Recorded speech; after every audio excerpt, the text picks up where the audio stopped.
sadaffaa isiniif eeyyee as garanarra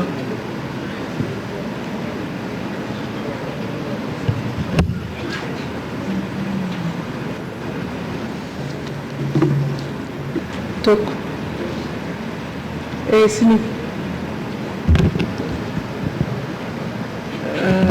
lammaffaa aadde achi gidduu sana jirtaniif eeyyee sadaffaa kabajamoo achi manaxirii asirra wal duraa duubaan itti huftu galatooma kabajamoo fayyaayi duraan dursee keessumaa bara kana bara rakkoowwan adda addaa akka biyyaatti biyya keessas biyya alaatis akka mootummaa keenyatti yeroo qormaata cimaa kana keessatti hojiiwwan hojjetamee fi gabaasni akkasitti bareedee waan qabatama hojii hojjetamee dhiyaate kun gabaasa sirrii fi gabaasa fudhatamuu qabuudha. Kanuma wajjin wal qabatee keessumaa hojiin hojjetamu hojii tasuma hojjetamu miti hojii karoora barbaadu hojii tokkummaa barbaadu hojii waliigaltee barbaadu keessumaa yoo kaabineen mootummaa naannoo Oromiyaa gaggeessummaa pireezidaantii keenyatiin tokko ta'ee yaada tokko ilaalcha tokko hojii hojjetu hundarratti seektar ofiisaatiif of danda'ee akka deemu ta'ee bu'aawwan argame kun bu'aa salphaa miti bu'aa guddaadha. Kanaafuu galatooma jechuun barbaada. Maaliif kabajamaa miseensa caffee kana fuulduratti yeroo tokko waa'ee tokkummaa kaabinee kaaseen ture ani akka qotee bulaa tokkotti waan tokko annan dhaga'uuf guyyaa sana kabajamaa muummichi ministeeraa maal jedhan bal'aa isaan kaasuu yeeyyiin nu keessa jiraa jedhan yeeyyii sanitti balbala keessa cufattanii akka isin keessa seen akka dhuftee rakkoo adda addaa isin keessatti dhufne barriitti cufattanii tokkummaadhaan hojiiwwan bara kana galma ga'an kun hojii salphaa miti. Kanaafuu ammallee karaa fuulduraatitti tokkummaan keessanoo akkanatti cime keessumaa kaabinee dhufurratti tokkummaa keessan eegdanii yeeyyii alatti barriitti cufattanii tokkummaa keessanii kan ijaaramtanii deemtanoo taate jijjiiramni waggaa tokkoon darbe kana keessatti dhufe kun waggaawwan 5 fuuldura dhufutti waggaawwan 10 fuuldura dhufutti kana caalaa abdii guddaa qabnaan jedhuun yaada kaasa. Maaliif wanna baay'een waan jiruuf kanumaan wal qabatee hojiiwwan hedduun ka'anii jiru. Misooma jallisii irratti ka'ee jira, piroojektota irratti ka'ee jira. Hojiiwwan kun hundi ka'e kun akka bara kanaatitti kan ija keenya agarrees ijaan agarreerra, kan miidiyaadhaan hordofaa turres miidiyaan agarreerra. Hojii sirriidha, hojii qabatamaadha. Kanaaf jallisii irraa waan ka'u akka bara kanaatti misoomni jallisii keessumaa qamadiidha wal qabatee jijjiirama dhufe jijjiirama guddaadha. Wanna qabatamaa keessatti wannan argeef gabaasa wannan fudhatiniif wannan ija kiyyaan argeef jechuudha. Gabaasa irraa oduun taane kanaaf jijjiiramni dhufe sun jijjiirama guddaadha. Ammas bara kana keessa guyyaa kaleessatti irraa ka'ee water pumping hiramaa jira agarreerra, tiraaktarri hiramaa jira agarreerra, akka qotee bulaa tokkotti fudhadheera anaafis carraadha. Kanaaf waan gaariin dhufaa jira. Naannoo kanatti rakkoowwan bara darbe quunnaman waa xiqqoo kaasuun barbaade. Maaliif mootummaan irratti hojjechuu waan qabuuf keessumaa jallisii lagarratti gaggeeffamu kanarratti bishaan wal saamutu bal'inaan jira. Amma akka duratti namni rafee ture namni amma dammaqeera. Namni irribuma keessa akka nama irriba keessa ka'utti baannanii too ka'ee naannoo bishaanii kanarratti keessumaa lagaa wal qabatee bara darbee mootorri hedduun lagarra waan dhaabbateef bishaan goguu fi horiin waan dhugu dhabuun allaatti waan dhugu dhabuun rakkoo ture. Kanaaf naannoo kanatti hojiin hojjetame hojii gaarii ta'ee akkuma fufetti ta'ee karoorri gabaabaa wayii oduutti ba'e akkamitti raawwatamu amma hundumtuu geechee mootorra lagarra kaa'ee amma qophii bal'aatu jira baadiyyaa keessatti. Qophii bal'aa kan immoo akkamitti raawwatamaan jedhamu maaliif namni bishaan waan wal saamuuf lagni gogee horii waan dhugu yoo dhabes ammas rakkoo biraa waan uumuu danda'uuf naannoo kanatti karoorri gabaabaa wayii oduutti ba'ee uummata naannootti irratti mariin taasifamee erga tokko yeroo tokko namni mootora qabu hundi lagarra dhaabee hojjechuu oduun taane abbifa kamiin tartiibni illee ba'ee fi ta'u hojiin kun hojjetamaan jedhamu kallattiin oduu asii gad bu'ee amma dakaatti gad bu'ee too koree wayii ijaaramee dhimma kana hordofee malee akkasumatti bira darbee amma namoonni qotanii too jalaa gogee jira. Qotanii bishaan dhabanii jalaa gogee jira. Waan biraatiif oduu hin taane bishaan qofti dhabame. Kanaaf sochiin jiru baay'ee gaariidha. Karoorichi baay'ee gaariidha. Bu'aan irraas argamee jira. Yaa ta'uti garuu dhimma bishaanii kanarratti bishaan lafa jalaatti xiyyeeffachuun akkuma jirutti ta'ee oduu karoorritti ba'e jechuun barbaade. Maaliif akka naannoo kiyyaatti amma yeroo hedduu kanan dubbadhu bishaan lafa jaraa adaa bachoo piroojeektiin bal'aatu ture. Piroojeektiin sun bara kana hojii cimaan irratti hojjetameera dhugaadhuma dubbachuudhaaf yeroo baay'ee komiin kaasaa ture. Bara kana mootorri deemetii irra dhaabbatee jira. Paampiin lafa jaraa bifa haaraadhaan ijaaramee jira. Amma kan nu hafu waa tokko qofa tiraansfoormarii qofa kan nu hafu tiraansfoormariinis akka yeroo dhiyoo keessatti dhufee achirra dhaabbateetoo bara kana jijjiiramni guddaan bishaan san irratti akka dhufu nan beeka. Adaa bachoo jallisii bal'aadhaan hin beektu keessumaa kabajamoo bodhaaban sirriitti beeku. Kanaaf naannoo kanatti xiyyeeffannoo guddaan itti kennamnaan inni nama furmaata guddaa kenna jechuu barbaadetan akka shawaa kibba lixaatitti akka aanaa iluutitti. Kanaaf piroojeektiiwwan kun bifa kanaan itti deemudha. Dhimmi biraa piroojeektota eebbifaman ilaalchisee bara kana keessa piroojeektota hedduudha kan eebbifamanii laggeen riqaaleen waggaa 10 ol achuma taa'anii achumatti quucaranii hafan bara kana eebbifaman. Maanni jijjiiramni biraan jiru maallaqni sanuma maallaqni irratti nyaatameera. Maallaqni bara kana isaan eebbifamaniin kan kanaan dura nyaatamaniin olitti dhufan kanaan dura nyaatameetu darba. Kanaaf ta'ammiriin hojjetame kun ta'ammirii gaariidha. Kanaafuu naannoo sanatti naannoo riqaaleetii fi naannoo daandii baadiyyaatitti hojiiwwan hojjetaman hojii gaarii ta'ee garuu daandiin baadiyyaa keessumaayyuu yuuraappiidhaan ijaarame iddoo adda addaatitti amma waan xigganaa waan hin qabneef waan nama bulchuu hin qabneef iddoo baay'eetti badeera deebi'eeti. Mana kana keessatti labsiin tokko bahee tureyyuu akkaataa daandiin baadiyyaatti bulu akkamitti akka funaanamu akkamitti akka hojjetamu bahee ture. Yaa ta'uti garuu hojiirra hin oolle. Innis maaliif hojiirra ooluu dide an jedhu kun oduu innis atattamaan amma dandamaa ta'etti hojiirra oolee daandii saniif diishiiwwan adda addaa bahee bifa haaraadhaan ijaaramee haaraa ijaaruu qofa oduu hin taane naannoo sanatti dhimmoonni kun oduu laalamanii gaariidha.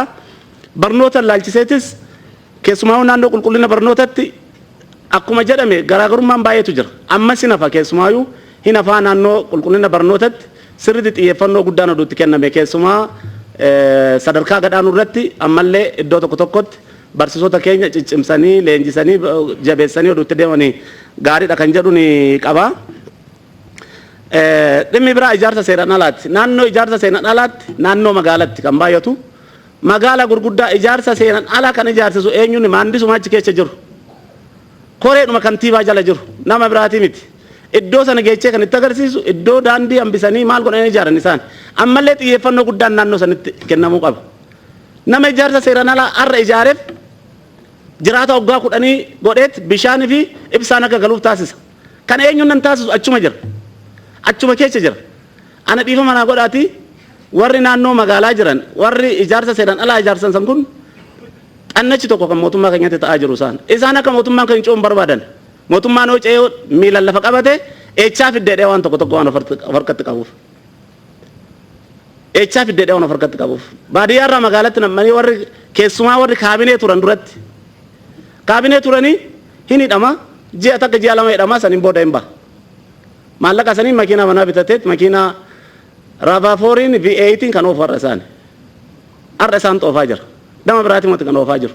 Eessaa fide mindaa bulchaan aanaa tolee nyaatu bulchaan ganda tokko titu nyaata. Fakkeenyaaf aanaa tolee tan isinii kaasa beekatan kaasa rimootii waan taateef akka shawaa kibba dhiyaatti. Inni garuu kan ittiin deemu kan biraati. Eessaa fidedheetoo mootummaan gaafachuu qaba bakka. Eessaa fidedheetoo gaafachuu qaba. Mana hidhaa seenee mana hidhaatti ba'ee kaabinee ta'a. Mana hidhaa seenee mana hidhaatti ba'ee Oromiyaa irratti dhufee tokko kaabinee ta'a. Iddoo tokkotti dhufee abbaa adeemsaa ta'a. Namoota kana laalaa sirriitti gadi qabaati. Isaan ammallee kan laankoo mootummaa keenyatti ta'eetoo kan mootummaa keenyatti xanqii ta'eetoo deemaa jiru. Isaan ammallee jiru sirriitti wal beekna. Kan biddeen afaan kutee afaan godhachuun beekna har'a maankaadhaan malee nyaatu. Maankaadhaan malee nyaatu wal beekna hiriyoota keenya waan ta'aniif. Kanaaf naannoo sanatti sirriitti xiyyeeffannoo itti deemame bu'aan guddaan argamu. Echaa fideedhaan hime dhiifa manaa godhaati. Echaa fidee ta'uufa makiinaa. Waaqaa gadi roobee fi moo ol ba'eef. Kanaaf isaan irratti xiyyeeffannoo guddaan oduu godhamee baay'ee gaariidha kan jedhu kanan dubbachuu barbaade. Dhimmi biraa yuunivarsiitii Walisoo biraan darbu waggaa hedduudhaaf rakkoo uummanni kaasu dhimma yuunivarsiitii Walisooti. Walisoo irratti bara kanaaf darbeera oggaawwan dhufan kana keessatti akka karoorri nu qabamu abdiin qaba. Pirezidaantiinis karaa siyoo deemtan uummanni Walisoo naannoo kana kaasa. Yuunivarsiitiin Walisoo haala mijaatu jira. Dirreen lafa bachoo kun achirratti qorannoon adda addaa godhamuu danda'ama. Akkasumas immoo cawoo keessatti gad bu'ee piroojeektii wancii wajjin kana jiru wajjinlee wal qabatee qorannoowwan hedduu achi keessatti gaggeeffamuu waan danda'amuuf naannoo sanatti yeroo baay'ee hin kaasna deebisaan kennamu naaf gala mootummaan yeroo hunda harka tokkoon qabeenya yeroodhuma tokko waa hunda raawwachuu akka hin dandeenye naaf gala naa galuu dadhabeetii miti rakkoon bal'aan hin jira kanaafuu naannoo sanatti akkuma intinaatti oduu nu qabattanii akkuma yaadatti oduu nu qabattanii jechuu barbaadetan dhimmi biraa geejjiba irratti yaada kenna geejjiba ilaalchisee baraan tiraafikaa in uumama baraan tiraafikaa amma danda'amaa ta'etti abbaan taayitaa geejjibaa to'attootanis haa ta'u hojiiwwan hedduu hojiiwwan adda addaa hojjechaa jira nan beeka naannoo sanattis wannan beeku waan jiruuf naannoo sanatti amma akka abbaa taayitaa geejjibaatti akkuma mootummaatti xiyyeeffannoo bal'aan oduutti kenname tokko baajataa wal qabatee leenjiiwwan hedduun kennamuu qaba baajataa wal qabatee baajanni gahaa ramadamee fi leenjiiwwan gahaa akka kennu oduu taasifame lammataa dhimmi geejjibaa kun seektarri hundi seektarri qindaa'aan oduu dhimma geejjibaa kana qabatee yeroo hunda deeme maaliif dubbadheera kanaan dura seektarri fayyaa ganda keessa hin jira barnoonni ganda keessa hin jira nageenyi ganda keessa hin jira gandarraa ka'eetoo seektarri fayyaa kun barumsa adda addaa kennuu qaba akka oromiyaatitti maaliif nuti Gojamirraa dhufee oromiyaa keessatti kufaa balaan tiraafikii numarratti galmaa Guraageedhaa dhufee nu keessatti kufaa balaan tiraafikaa nurratti galmaa naannoowwan adda addaatti dhufee oromiyaa keessatti kufaa baraan tiraafikaa oromiyaa keessatti kanaaf ol ka'a akkamitti deemamuu qabaa maal ta'uu qabaa hin jedhamu karoorri akka abbaa taayitaa geejjibaatitti keessumaa'uu ispiid limitarii wajjin wal qabatee itti deemamaa jiru hin jira naannoo sanatti mootummaan deeggarsa barbaachisaa taate keessumaa'uu naannolee ollaa wajjiniin deeggarsa barbaachisaa taate godheetoo akka nu deemuudhaan barbaada dhimmi biraa qaala'iinsa jireenyaa laalchisee dhimmoonni tokko wannuma salphaatu kontiroobaandii ta'a. Sukkaarri mootummaa waan harka keessa galfateef kontiroobaandii ta'e zayitiin mootummaa waan harka keessa galfateef kontiroobaandii ta'e simintoon afillee furmaanni wayii kenname natti fakkaata kaleessa ta'ee dheengadda ta'e kanaaf naannoo kanatti ammas achuma jira seektaruma mootummaa keessa jira sukkaara hiruu irratti zayitii hiruu irratti gadi lakkisuu irratti keessumaa warra daldalaa wajjin wal qabatee naannoo sanatti ilaalamuu qaba akkamitti kennamaa jira akkamitti gadi bu'aa hin oomishama kuntaan lamma kana oomishamee jenna eecha deeme bahaaritti gadi nammee akka biyyoota alaa qamadii irraa fi lagatti ganna qasan gadi nammee moo eecha deeme kuufamatu jira kuufamni jiru kun alaalamu haa sakatta'amu sirriitti alaalamu inni sakatta'amee oduu gadi lakkifamee waa hundumtuu rakkoo tokko keessa hin galamu jechuudha kanaaf dhimmoota tokko akka mootummaatitti warrumti ogeessi mootummaa keessa jiru oduu akkas goone kan jedhu kontiroobaandii godhee raawwatee ta'uu ofiitti fayyadamutu jira kanaaf carraa naa kennameef galatoomadhaa ulfaadhaa xumureera.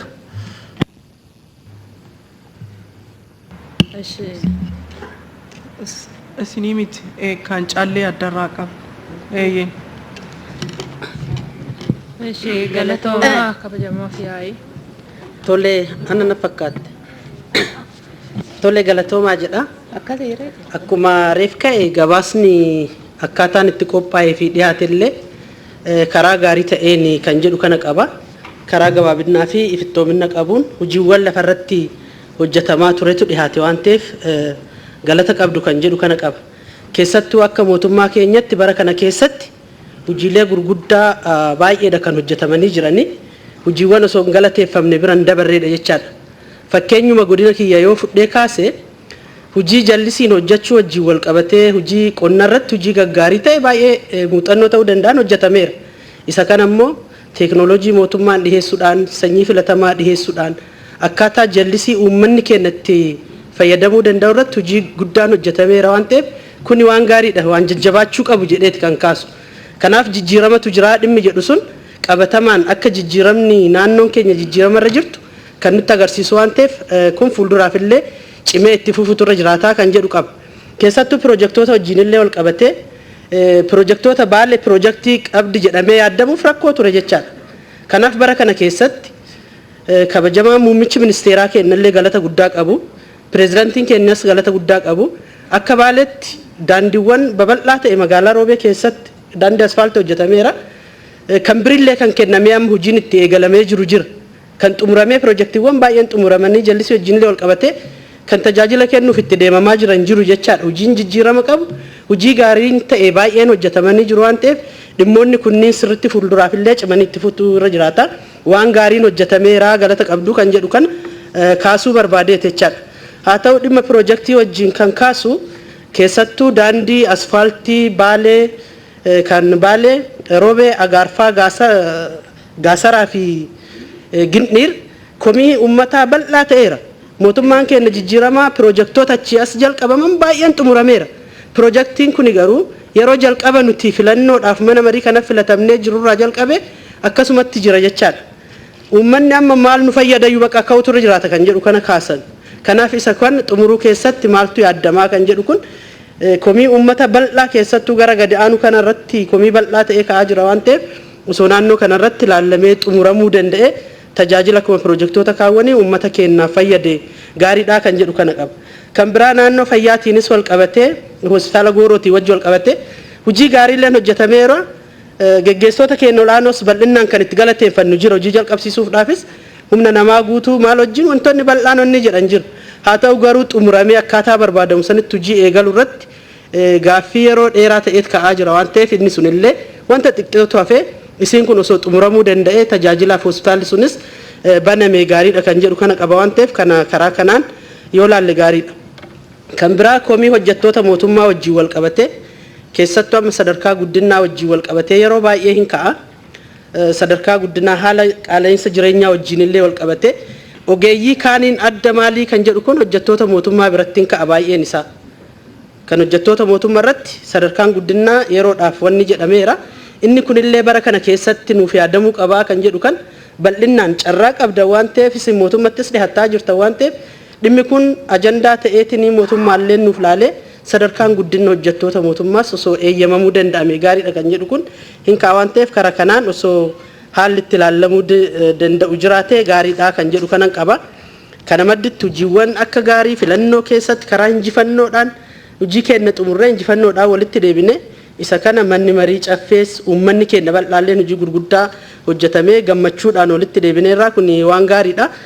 Ammatti komii ta'ee uummataa fi mootummaa keenyas wal dhabsiisuu danda'a jedhee kan kaasu dhimma qaala'insa jireenyaatiin obboleessa kiyyallee kaaseera.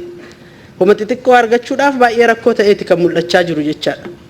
Kanaaf isa kana keessatti immoo keessattuu hojjetaan mootummaa hamma qallaba bitachuudhaaf rakkachaa jira jedhameetiin bal'inaan kaafamutu jira waan ta'eef naannoo kana irratti osoo haalli gabaatti tasgabbeessuun danda'amu yookiin ittiin hordofameetiin dhaabbachuu danda'amu jiraate waan gaariidha kan jedhu kana kaasa. Bu'uuraalee wantoota bu'uura wanni irratti reef ka'eera. Dhimmoonni sunillee akkaataa barbaadamu sanitti yeroo yeroodhaan argachuu keessatti rakkootu jira. Dhimmi kun sadarkaa dakatti midhaan nyaataatiin wal qabatee gatiin baay'ee dabaleeti kan deemaa jiru waan ta'eef naannoo kanneen irratti mootummaallee xiyyeeffatee bara kana keessatti karoora keessatti galee osoo hojjetamuu danda'ee gaariidha kan jedhu kana qaba. Carraa naa kennitaniif galatooma. Tole galatooma kabajamoo afayaa'i. Eeyyeen obboleessa koo achi eeyyeen manatsirii kan kaa'u.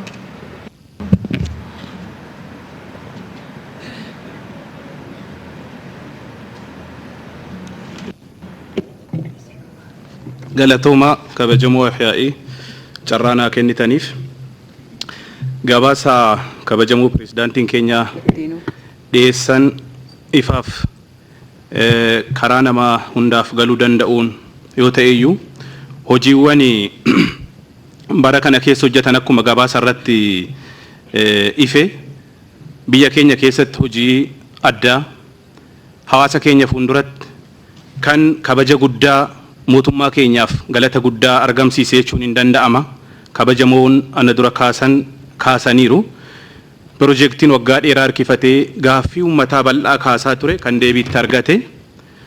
Akkasumas mootummaan keenya haala mijaa keessa itoo hin taane haala mijaa hin taane keessa qormaanni biyya alaaf biyya keessa itti gaggeeffamaa too jiru hojiiwwan boonsaa hawaasti keenya abdii guddaa akka irratti gatuuf taasisu hojjetamanii jechuun hin danda'amu.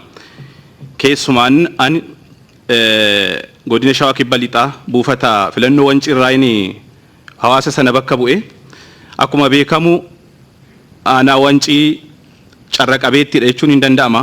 Hawaasti keenya piroojeektii guddaa akka biyyaatti beekamu argatee gammachuu inni qabu dachaadha. Mootummaan keenyas galata ummata sanarraa qaba jechuun hin danda'a. Kanaaf gammachuun hawaasa keenyaa barkana calqabbiin jiru abdii guddaa mootummaa keenya irratti akka gatuuf uummanni keenya filannoo gaggeesseen agarsiiseera jechuun hin danda'ama. Kanaaf abdii uummanni keenya mootummaa irraa qabus fuulduratti akka tarkaanfachuu danda'uuf wantoonni calqabaman ammallee kan hin xumuramnan kan jiranuu fi fuuldurattis immoo karoorsee mootummaan keenya hawaasa keenyaaf gaafisaa deebisuu akka danda'uuf bifa gaafiitiin wantoota muraasa kaasuun barbaada. Calqaba irratti egaa oomishaaf oomishtummaa guddisuudhaa fi jiruu qotee bulaa fooyyessuun barbaachisaadha waan ta'eef dhiyeessii bara kanaatiin wal qabatee akkuma gabaasa keenya irratti argine dhiyeessiin bara kanaa karoorri gaariidha. Raawwii irratti keessumaa xaa'oo callaa guddistuu irratti hanqinni yuuriyaa jira. Hanqinni yuuriyaa jira. Hanqina yuuriyaa kana hawaasti keenya iddoo iddootti sochoone yeroo oomishaati waan ta'eef yeroodhaan deebii isaaf kennuuf hanqina jiru sana fooyyessuuf hojiin hojjetamaa jiru maaliin waan jedhu kaasuu barbaadee tananii. Lammaffaa irratti qaala'insa jireenyaati ka'eera. Qaala'insi jireenyaa kun yeroo ammaa kana hojjettoota mootummaatii fi hawaasa kutaa galii gadaanaa qabu baay'ee miidhaa jira. Baay'ee miidhaa jira. Hawaasti nyaatee buluudhaaf xiqqoo rakkataa jira waan ta'eef isa kanarratti xiyyeeffannoo guddaa barbaada. Xiyyeeffannoo guddaa barbaada waan ta'eef mootummaan keenyas kana ifatti beekaa kun gaafii hawaasaati waan ta'eef kaasuunis dirqama. Sadaffaa irratti akka godina keenyaatti gaafii uummataa yeroo adda addaa kan ture godinni keenya Finfinneetti dhiyoo jira. Humni dargaggeessaa yuunivarsiitiidhaa kolleejii adda addaatii fi manneen barnoota adda addaatii yeroodhaan bahaa jiru kun akkuma godinaalee biraa bal'aadha jechuun hin danda'ama. Naannoo magaalaatti humni kun galee hojii dhabdummaadhaan magaalaa keessa naanna'aa oola. Kanaaf gaafii uummataa gaafii manguddoo naannoo sanaa kan ture industirii guddaa tokko mootummaan banee naannoo sanatti hojii dhabeeyyiin kun dargaggeessi kun ofiisa hojjetee biyya kanas gargaaru akkaataa ittiin danda'uun gaafii yeroo dheeraa ture waan ta'eef inni kun yaadachiisuudhaaf akka ta'uu fi inni kan biraa daandii asfaaltii Walisoo Ambooti. Daandii asfaaltii Walisoo Amboo kun waggaa 7 dura calqabame. Waggaa 7 dura calqabamu malee dhaabbanni Elsaameeks jedhamu waggaa dheeraadhaaf daandii kana toon hojjenne achirra ture yeroo harkisaa ture. Haa ta'uti qabeenyaan mootummaas naannoo sanatti qisaasame ammana jechuun hin danda'amu. Hamma ammaattillee qabeenyaan yeroodhaan murteen itti kenname gurguramaa jira. Haa ta'uti mootummaan isaan faana waliigaltee addaan kutee yeroo ammaa kana dhaabbanni biraa immoo hojjetaa jira akkuma beekamu.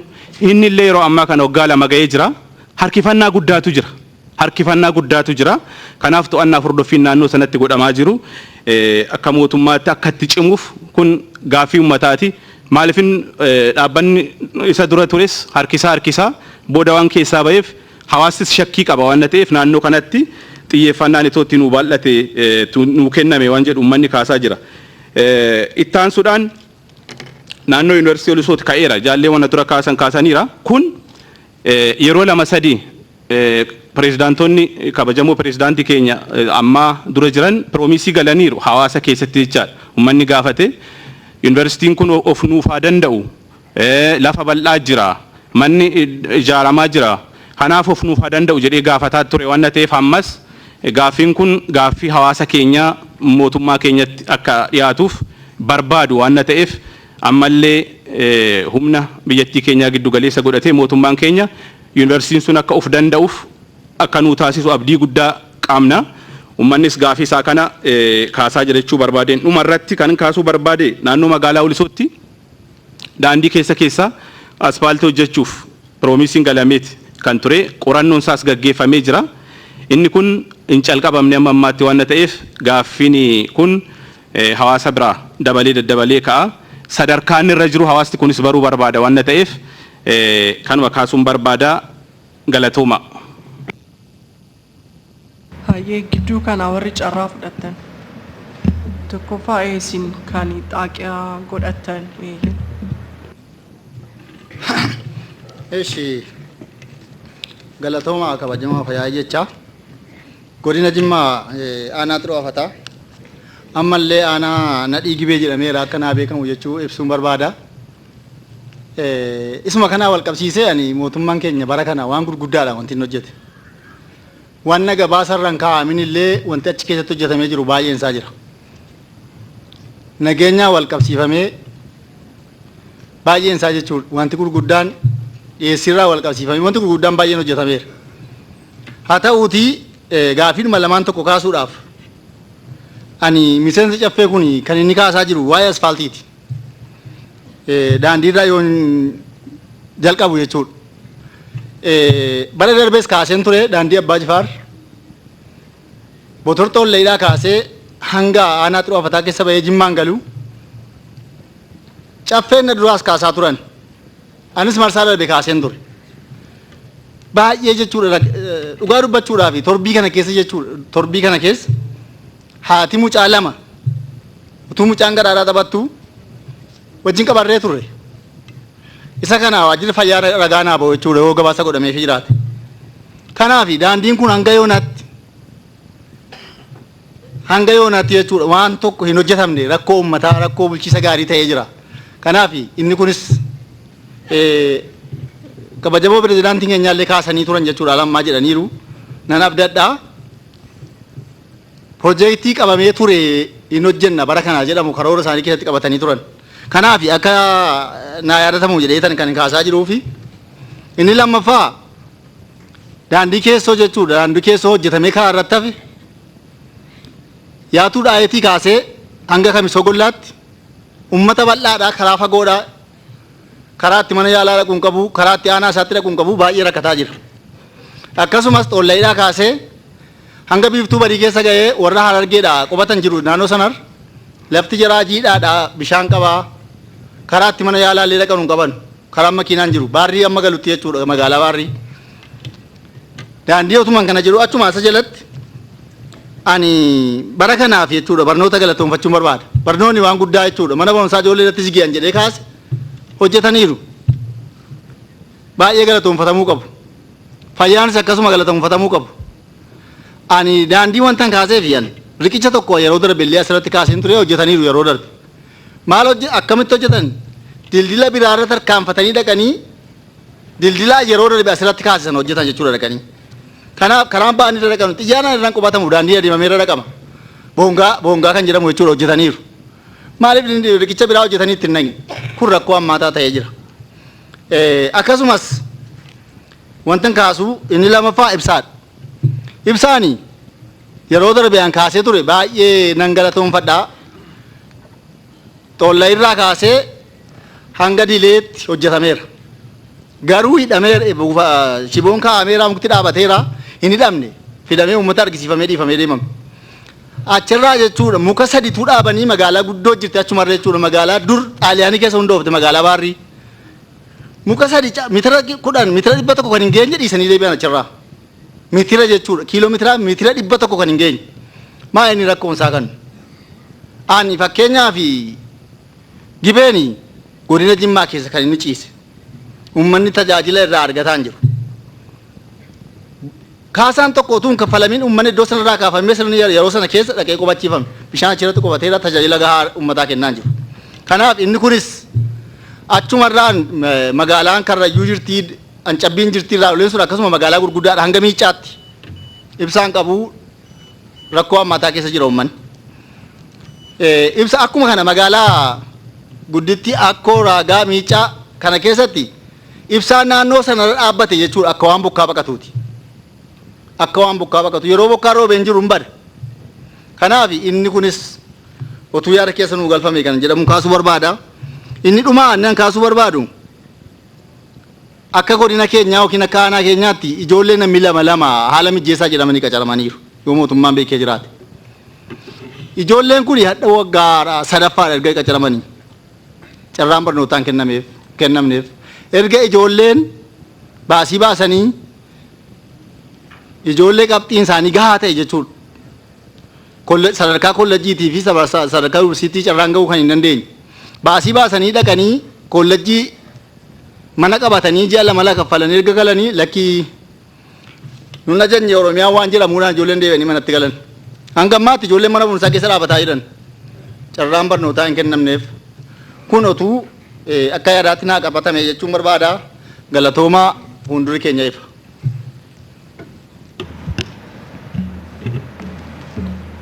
Lamaffaan isinee eeyyee. Ishi galatoomaadha. Carraa kana ka argadheef kabajamoo afyaa'ii. Dhimmoota haala gabaas ittiin dhiyaate yoo laalletti hin jenne rakkoo ammaataa keessa dabarsinee rakkoo sun keessa dabarree immoo hojii nagaan hojjetamuun isaa baay'ee galatoomaa jechuu barbaadeeti akka Oromiyaatittuu iyyuu jechuu. Kanaaf dhimmi nageenya kanaan wal qabatee rakkoon hedduun ture aanaa hedduu keessatti hin beekama. Keessumaayyuu akka godina Gujiilleetti haal nageenya kanaan wal qabatee bakka adda addaatitti rakkoo ammaataa ture. Garuu rakkoo sun keessa dabarree filannoo geggeessinee filannoon keenya milkaa'ee haal gaarii ta'een geggeessinee jirra. Kunis galata waaqaatiin xumurree jirra. Haal gaarii keessa turre jechuu dabarsinetti yaa'u xumurreetti mootummaa keenya dhaabuuf hojiin hojjetame guddaa jechuu barbaadeeti. Inni haan dhimma amma qonnaan wal qabatee jiru qonnaan yeroo ammaan tana nu biratti akka godina keenyaatitti yeroon ammaan tana yeroo midhaan galchan yeroo qonnaa xiyyeeffannaan itti kennan naannoo biraatitti malee naannoo akka godina Gujiititti yeroo isaa ammaan tan kaan kaasitti jiru ka Oromiyaa bakka hedduutti ammaan tan facaasaa jira. Akka godina keenyaatitti immoo midhaan galchuuf yeroo qophiin jiru. Akkaataa kanaan qorsi dhiyeessuu wal qabatee wantoota barbaachisaa ta'e wal qabatee sanyii filatamaa qopheessuu wal qabatee xiyyeeffannaan godin suniif kenname akka malee duubatti harkifata waan taateef kunis beekamuu fi yeroo biraatis itti yaadamuu qaba. Akkaataa qonni kunin godinaan garaagarummaa qaba kanatti godinoota akkasii duubatti hafan kanallee fi itti yaadamuu qaba. Kanaafus dhimmoota akkasii sunirratti uummati keenya rakkoo hedduuf saaxilamaa jira. Akkasumatti immoo waa'ee nageenyallee wal qabatee yeroo midhaan qotatee facaafatullee wal qabatee waan hin qabneef rakkoo sun keessa waan dabarseef yeroo ammaan tana kana rakkoo beelaatiif saaxilamee jira jecha uummati sunin. Kanaafis wanni yaadame maanti jira jechuu barbaadeeti. Inni haani dhimmoota nyaata wal qabatee jiru rakkoo akkasumatti immoo qaala'insa gabayaatiin wal qabatee jira namooti hedduun kaasanii jiranii kanallee wal qabatee akka godin keenyalleetti rakkoo ammaataa jira. Hojjeta mootummaanis haa ta'uuti uummata jiraataanis haa taatuuti rakkoo waan taateef dhimmoota kunini deeggarsa adda addaa haa godhamuu qabu wal qabateettini dhimmoota kunini xiyyeeffannaan itti kennamuu qabaa jechuu barbaadeeti. Namooti guddaan immoo horsiisee bulaa achi jirsuniifis immoo maanti yaadame waan jedha. Bakka amma adda addaatitti jallisiin midhaan oomishuu wal qabatee carraa argachaa jiran. Godinoo sun keessatti immoo aanaa horsiisee bulaa aanaa gammoojjii keessatti immoo wannooti kunis hin barbaachisa. Haal nageenyaallee wal qabatee sodaa ammaa ta'a. Haa taatuuti garuu uummati suni rakkoo kan akkamitti ta'a waan jedha. Mootummaanis itti yaadee uummata suniitis carraan kennamuu qabaa jechuu barbaade. Inni haan dhimma amma jireenya manneen jireenyaatiin wal qabatu manneen jireenyaa kan waliinii jechuudha. Akka hojjeta mootummaalleetti yookaan immoo godinoota yookaan immoo magaalota gurguddoo keessatti kondominiyeemiin ijaarame manii waliinii namni akkaataa ittiin argachuu danda'u hojii hedduun hojjetamaa jirti. Akka godin keenyaatitti immoo magaalallee bal'isuu wal qabatee ijaarsi seeraan ala kanallee dhabamsiisuullee wal qabatee kunis nu barbaachisa. Kanaaf kanallee godin biraallee wal dhaqqabsiisuu wal qabatee maanti yaadamee waan jedha jechuu barbaadeeti. Inni kaan immoo dhimma amma ijaarsa piroojeektoota kanallee wal qabatee jiru armaan duratti bara 2007 irratti piroojeektoota himaadhaan kennaman yookaan immoo Oromiyaan ijaaruutti jira. Godin Booranaa keessa godin Gujii keessatti Bulee Horaatis Nageelleetti Yaabellootitti jalqabame manneen himaaxaa sun bakki ijaarsaa itti oomishaatiif bakki gurgurtaan qophaa'ee agamman xumuran waggaa 7 ol eegsisee jira. Bakkiti sun immoo ammaan ta'aa jirti. Qorqooroonis qilleensi irraa kaasee qorqooroonis hatamaa jirti. Akkasumatti immoo bakki sun keessatti immoo manni sun waan hin xumuraminii fi hattuu adda addaatiif saaxilamaa jira. Kanaaf piroojeektoota jalqabaman kan xumursiisuu irrattis maanti yaadamee jechuu barbaada. inni kaan immoo ciccita ibsaallee wal qabateecha ibsaan bakka hedduutti rakkoo qaba har'a yoo jiraate boriin jiru oomishaaf yookaan immoo gurgurtaa hojii adda addaa hojii dhabeeyyiin sibiila irra gurmooftee akkasumatti mukaan hojjetaa jirtu kanallee keessatti ciccinni ibsaallee wal qabatee rakkoo hammaataa waan taateef dhimma kanallee wal qabatee akkasumatti immoo aanaa adda addaa keessatti aanaa gammoojjii aanaa baadiyyaa waadaraa goorodoolaa liibanii gumeel dalloollee wal qabatee sararri diriiree ibsaan hin galinis akkasumatti immoo ibsaan yeroo hedduu gaafatama ture agammaan argan kanaafillees maanti yaadamee waan jedhaa jechuu barbaadeeti inni kaan bishaan dhugaatii magaal nageelleetiin wal qabatee jiru bishaan gannaalee bishaan nageellee booranaatiin wal qabatee jiru waadara goorodoolaati liibaniif gumeel dalloolee akka inni obaasuuf duraan kaa hojjetame amma garuu waggaa 12 iyyuu dabree jira agamma ammoo hujirri noollee yeroo adda addaatitti yaalama akkasumatti bakka adda addaa irratti bishaanin dho'anii maashiniin keessa jirsuun rakkoo qabaadhanii sirreessanii torbaan tokko argatan torbaan tokko hin jiru kanallee wal qabatee waggaa 12 sadii deema uummata waggaa kan hin dabru armaan duubatti immoo jalqabama jedhamee agamma jala hin qabamne piroojeektoota hedduu xumursiisuu wal qabatee Oromiyaa waan hedduu hojjetee jira kenni immoo agammaallee xumur hin arganne yookaan immoo fal hin arganne jecha kanaafis maanti yaadamee jechuu barbaada inni kaan immoo gaaffii akkasumatti immoo gaaffii godinallee wal qabatu yeroo adda addaatiin wal qabatee godina Gujii keessatti yookaan immoo uummata Booranaatiif Gujiitiin wal qabatee gaaffii adda addaatiin yoo inni xiqqoon tokko haati gizee hedduu ajandaa jeequmsa ta'aa jira kanaaf maqaa nageellee Boorana jedhuuna taatuuti godin gaafachuun wal qabatee haa taatuuti karaa adda addaati namooti jeequmsa kan uumuu wal qabatee karaa adda addaa kanaaf fayyadaman jecha kanallee wal qabatee gaaffii immoo uummati abdii tolfachaa jira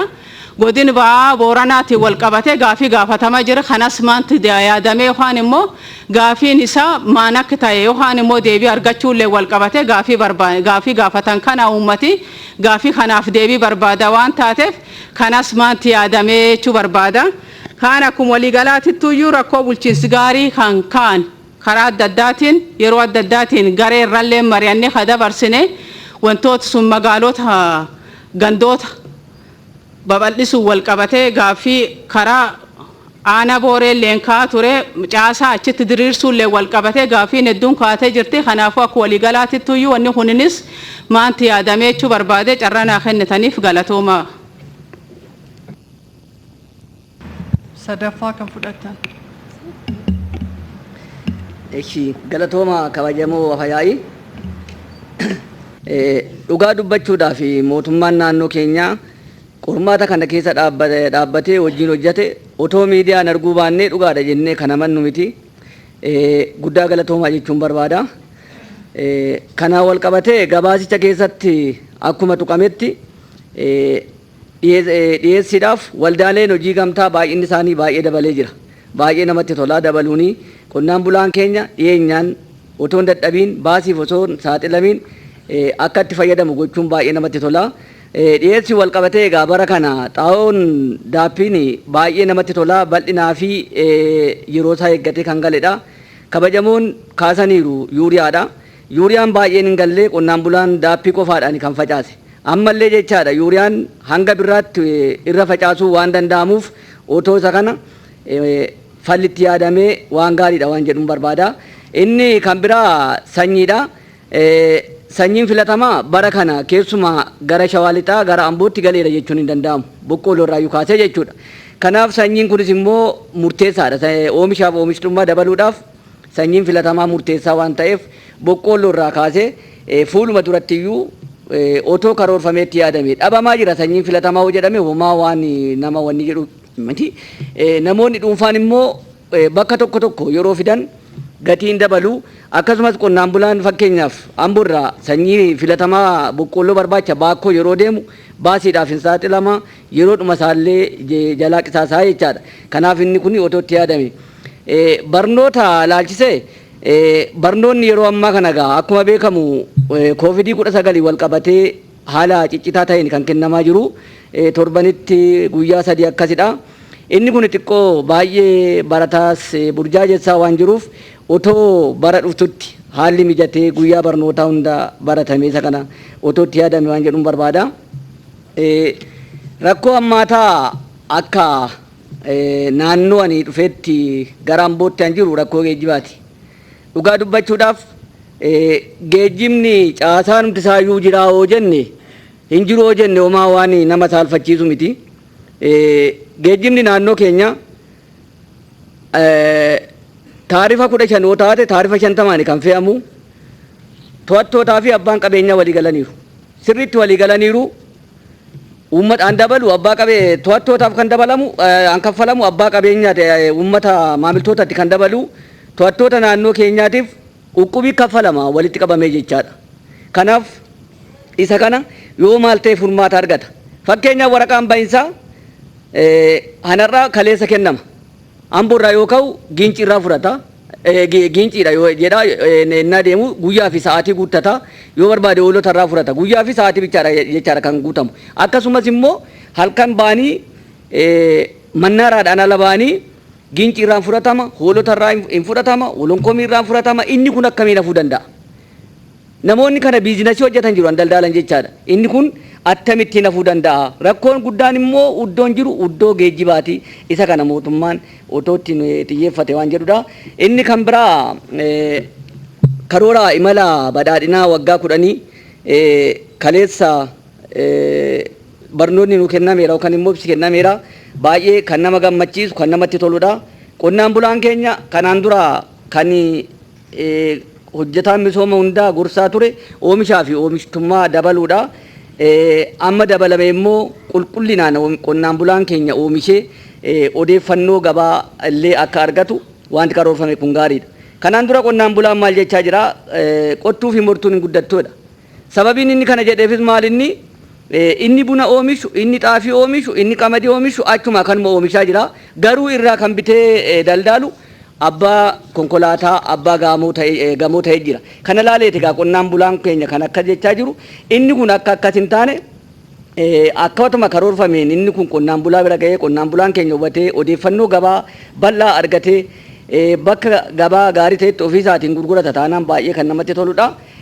Achuma keessatti egaa qonnaan bulaan ciccimoo kan adda dureen gara investimentiitti akka ce'an kaa'amee jira gabaasa keessattis dhuguma qonnaan bulaan baay'een beekamtiin kennameeraaf. Godinatti garaagarummaa haa qabaatanii malee godina tokko irratti beekamtiin haa kennamu malee yoodhuma gaafatan maalirra qaqqabame akkamitti hojiitti seenama jedhamee yeroo gaafatamullee deebii quubsaa wanti kenname hin jiru. Isa kanas immoo beekamtii qofaa kennanii qonnaan bulaan kun ceera jechuudhaan jijjiiramni dhufuu danda'a. Qonnaan bulaan sun hojii keessa seenuu danda'a waan jedhudha. Galatoomaa. Baay'ee garaan irraa warri fudhatan. Tole galatoomaa kabajamoo afaa'ii carraa naa kennitanii godina Arsii lixaa aanaan saba irraa magaalaa Garambaame. Gabaasni pirezidaantiin nu dhiyeesse gabaasa bareedaadha. Gabaasa milkiitii, gabaasa namatti tolu, gabaasa nama quubsu. Kana jennee yookaan rakkoon qaala'insa gabaa rakkoo hammaatatu jira. Uummanni keenya kaasee jira. Anammoo ka isaan addaati. Maaliifi yaa'ii kanaan dura irratti qaala'insa gabaa kaasaa turree jirra. Deebii naa deebi'uufi wanni kaafnuuf gaafa mara qaaquufi miti. Kanaan dura waan nu kaafnu simintoon birrii 500 jira gaafas. Adda 850 dabalaa deeme malee wanni uummata irraa dhidhatee hin jiru. Tokko kana saamunaan birrii 20 gaafas adda 25 dabalaa deeme malee gaafiin uummataa wanni deebii argatee hin jiru.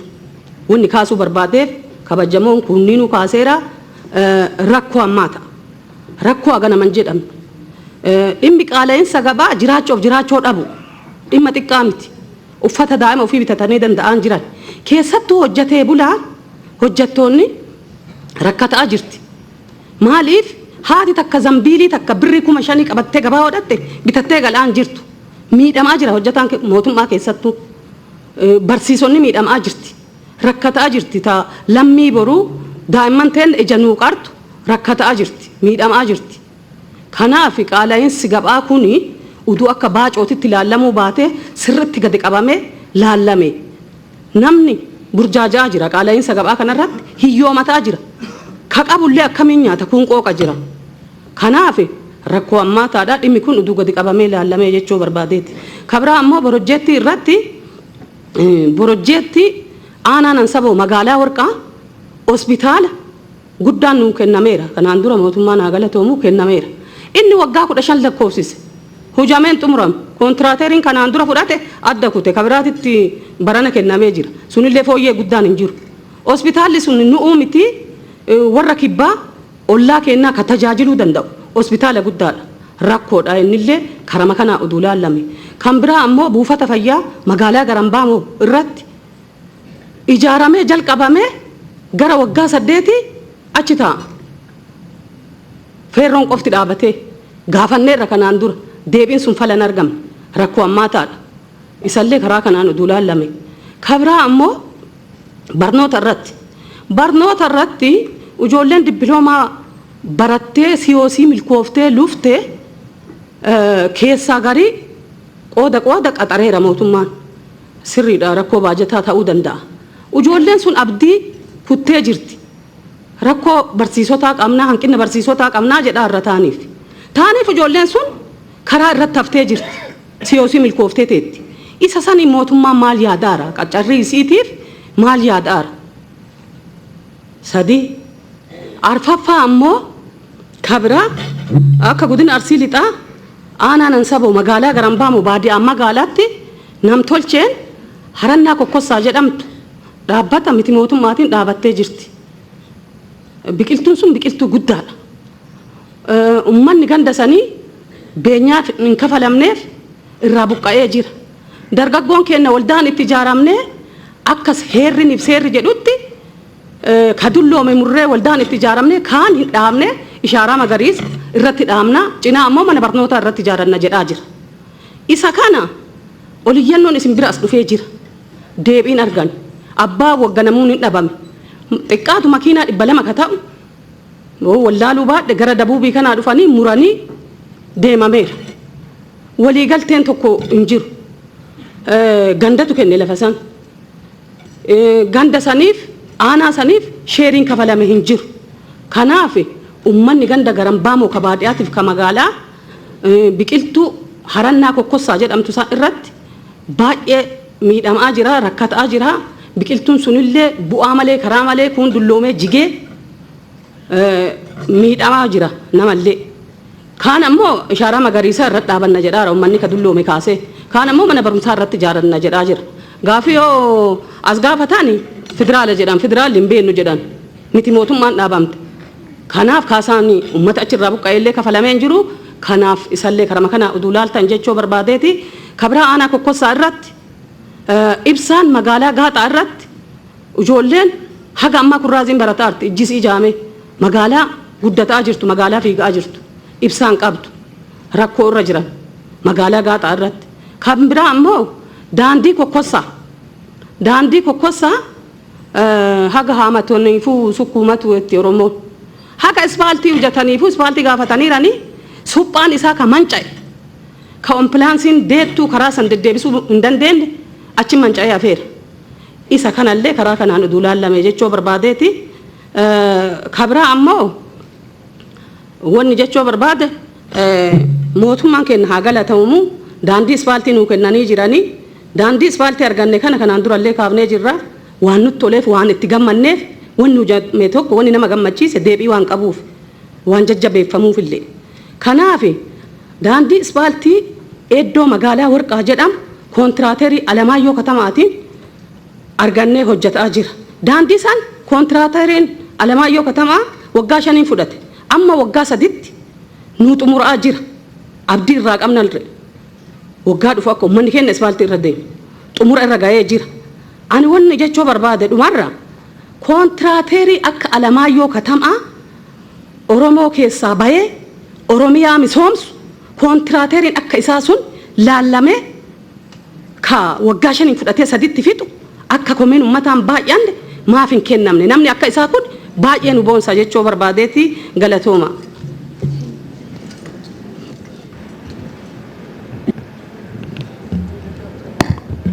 achi Harargee yelsin. Galatoma galatoomaadha. Gabaasa pirezidaantiin dhaleesse gabaasa qulqulluu bifa namaa galuun kan dhalaa jechuu barbaadeeti. Gabaasa kana keessatti bara kanaaf mootummaa chaalenjii guddaa as keessatti rakkoolee jirtu hunda as keessa hammatamanii hojiilee misoomaa jirtus as keessa wal qabsiisanii mootummaan naannoo Oromiyaa hojii baay'ee kana dalaguufu kan galatoofne biroo kutuu hin barbaanne. Haa ta'u malee bakka takka takkatti hojiilee misoomaa bara kanaaf karoorfame bara dabre keessatti piroojeektii ciccittee haftee fi piroojeektii haaraa hojjetamu jeen kan karoorfame piroojeektiin haaraan keessaafuu mootummaan naannoo Oromiyaa piroojeektii waggaa meeqa dur waggaa 10-20 turtu arra ji'a 3-4 keessatti fixuun kun muuxannoo gaggaarii fi muuxannoo naannoo birootiif illee taatu jeeti kan hin hubadhu. Haa ta'u malee piroojeektii ciccitte keessatti akka naannoo keenyatti bakka takka takka kan hojjetame ni jiraatullee waa'ee daandii waan takka takka bira kutuu kan barbaanne jira. Fakkeenyaaf daandii barana hirnaa fi masalaa jidduudhaa yeroo meeqa hati sirra kaasaa jirru hojjetamaati kan jirullee hojjetamaa jira. Garuu bajannee achitti hojjetamu san bajata guddaadha. Ammoo to'annaaf hordoffiin isaa jiraachuu qaba. Maaliif inni kun sadarkaa lammaffaa irratti akka hojjetamu jameeti kan bara dabre asirra karoorfame achi jalatti immoo qulqullinni isaa irratti ni hafa. Sadarkaa gaccabee bal'atee hojjetamu jamee asirra kaa'ame inni akkasitti hojjetamaa hin jiru. Garuu to'annaaf hordoffiin ammoo achi jalatti jiraachuu qaba. Manuu kun bajata mootummaa waan ta'eef amatu rakkoo asirratti mataa oluu waan hin jirreef silaa to'atamee hordofamee jechuu barbaadeeti. Inni biraa daanduma kana jalatti turaappiidhaan wal qabsiisee hagandaa fi aanaa jidduu hojjetamu baay'ee rakkoodhaa jira. Caccabee haanis galaanni nyaataa kanaa jira rakkoon Yuraappii irratti. Garuu immoo wanni kun wal harkaa gahumsiinis hin godhamne. Inni kun ammas caccabaa jira. Kanaaf akkami haalli isaa itti hojjetamu kun maal kaa'ee mootummaan jechuudha abbaan dhimmi kun ilaalu silaa yaadatti kanne. Maaliif as jalatti hirmaannaan ummataatis murteessaadha. Bajata mootummaa qofaa meeqa danda'amu. Hirmaannaadhaa irratti immoo qaama dhimma laaluuf silaa wal mari'achiisanii haala daandiin kun itti suphamu silaa wanni falli tokko haame jechuu barbaadeeti. Inni biraa karoora waggaa 5 kana keessatti waggaa 5 dhufuu fi takkaas waggaa 2 jiru kana keessatti akka yaadaatti daandiin murteessaan haalli naannoo keenyaa keessaaf waan argeen jimaadha galiin keenya guddaan ka beekamu ni beekama kun.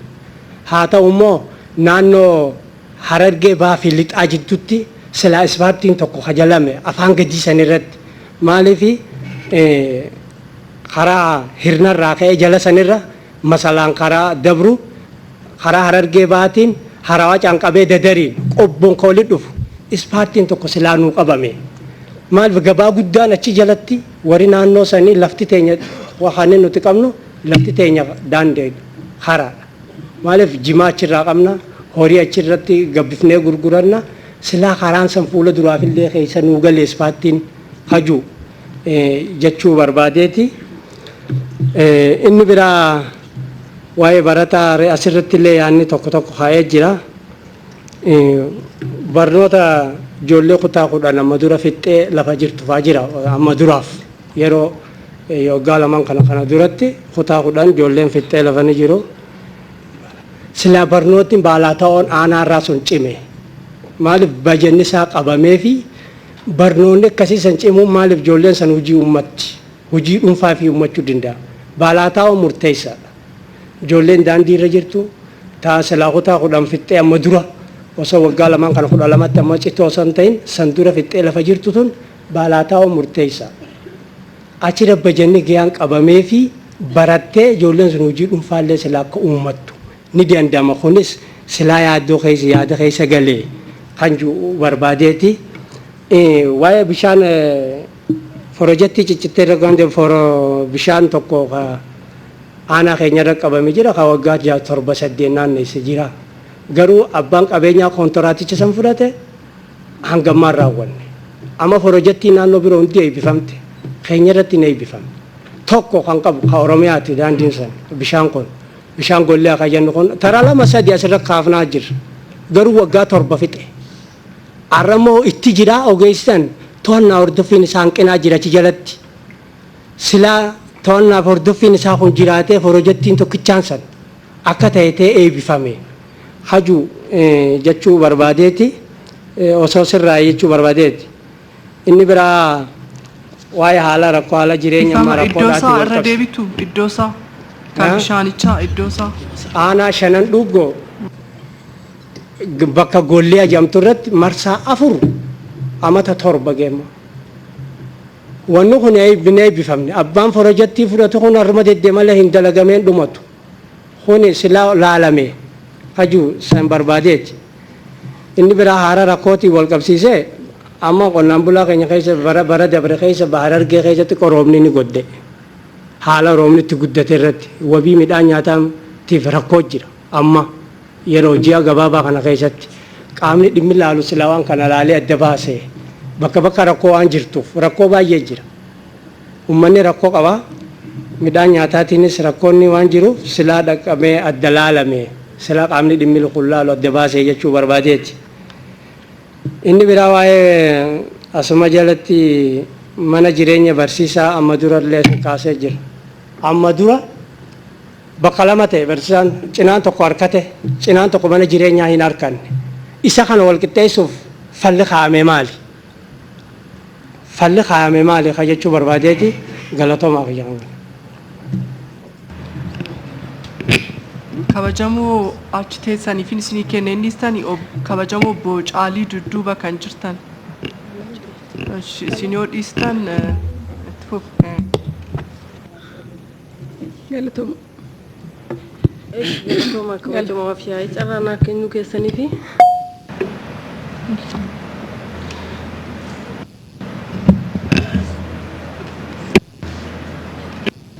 Galatooma. Galatooma kabajamoo afyaa'ii. Carraa argachuu keenyaafi. Dura isaafin kennee itti aansee aaddee dudduuba jirti. Galatooma kabajamoo afyaa'ii. Gabaasni kabajamoo pirezidaantiidhaaf dhiyaate gabaasa sirriidhaa fi gabaasa haala yeroo eeggatee keessumaayyuu bara kana bara qormaatilee adda addaa keessa darbee hojiiwwan gurguddoon hojjetame kana keessatti hojiin bal'aan hojjetamuu isaatii fi galata guddaa qabdu jechuun barbaada. Kanumatti aansee kabajamtoonni miseensa caffeena dura kaasan keessumaayyuu qaala'insa yeroo hammaatii wal qabsiisanii waa bal'aa kaasaniiru jechuun hin danda'amu. Isa kana keessatti naannoo qaala'insa jireenyaatiin wal qabatee rakkoon isaa bu'uuraan rakkoodhumtii qaala'insaa kana qoratamee adda baheeraayi otoo sirriitti dhimmichi kun qoratamee sirriitti adda bahee deebiin itti kenname jechuu barbaadeetan. Itti aansee itti fayyadama inshuraansiitiin wal qabsiisee yeroo ammaa inshuraansiin fayyadamummaan isaa jalqabee jira. Haa ta'u malee haa jalqabu malee akkaataan itti fayyadamummaa isaa naannoodhuma aanaa irraa dhufne kana keessatti rakkoo jira.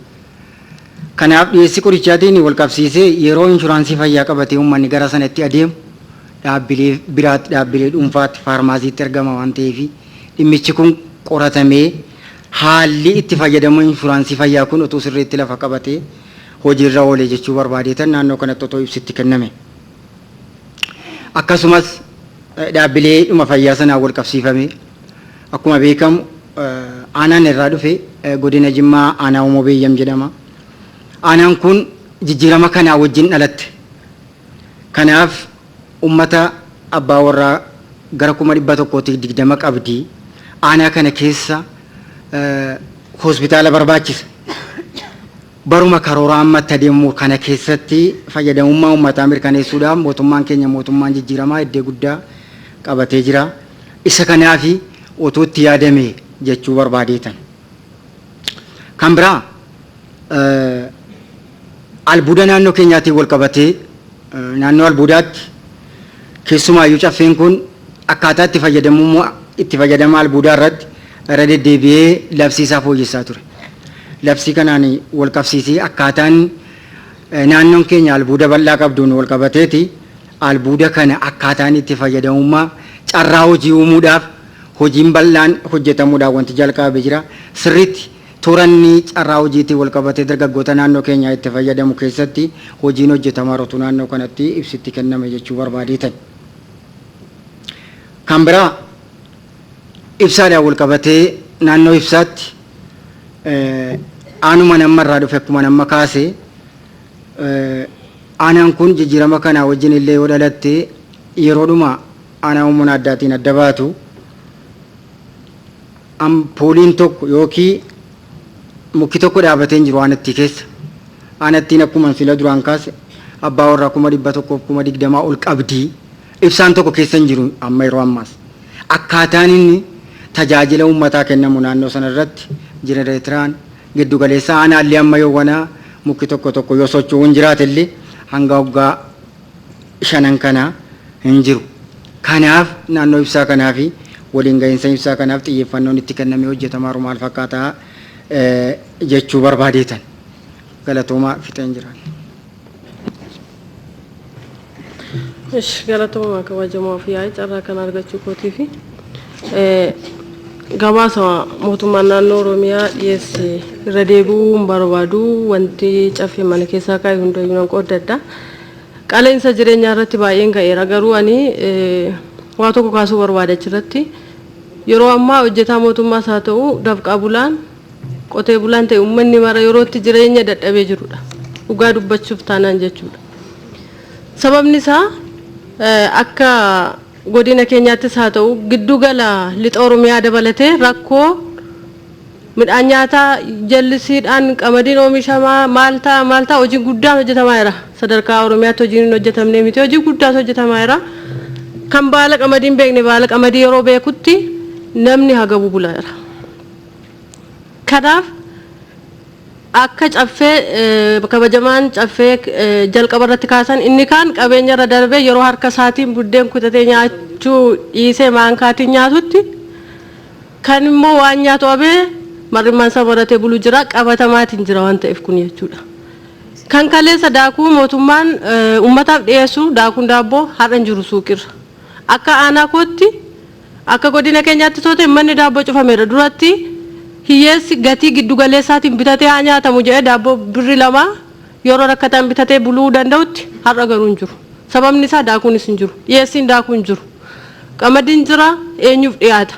Otoo hawaasni keenya beela'u otoo uummanni garaa gajjallaatii rakkachaa jiru alargiif hojjechuun waan gaarii ta'eetu hawaasa nu jala jiru. Hawaasa hiyyeessa kana immoo bifa kamiin midhaan nyaachisnee bulchuu dandeenya kan jedhu rakkoo guddaa waan ta'eef rakkoo meeshaalee suuqirra jiran zayitii dabalatee mokoroona saamunaa sukkaara namni dhiisuu hin dandeenye dabalatee rakkoo hamaa keessa jira hawaasni keenya jechuudha sadarkaa gadiitti.